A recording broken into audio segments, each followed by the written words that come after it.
Just got this from Primary Arms the other day. It was on sale for like $75 off, so I had to jump on that.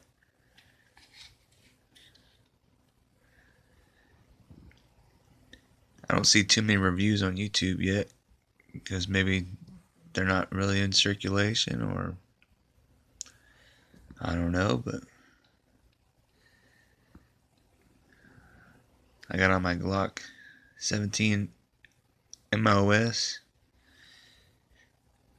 Probably sight it in tomorrow, hopefully, before I go to work, and then if not, I'll do it Saturday. Probably take a video one of the 2 days of me shooting it. So yeah.